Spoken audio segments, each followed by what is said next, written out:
It is a sociological truism that music genres are never naturally defined, but always socially constructed and dependent upon their cultural context. In my own research on Chicago blues, I first discovered the true difference between blues and jazz when I was invited to the stage of a blues bar at 2:30 in the morning to play a blues solo in F major.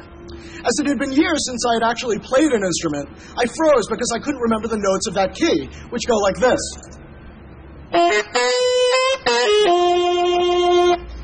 Now, very often when my students don't know the answer to a question, they'll wildly toss out a bunch of guesses, praying that one of them will miraculously be correct.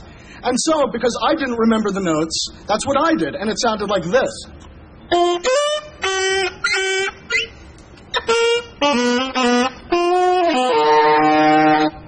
Now, ironically, after this solo, this prompted the band leader to tell me afterwards, without sarcasm or guile, "Dave, you play really good, man.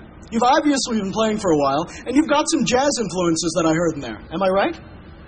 And so from that point on, I knew that the difference between jazz and blues truly lies in the eye, or perhaps in this case, the ear of the beholder. And so it goes. Thank you.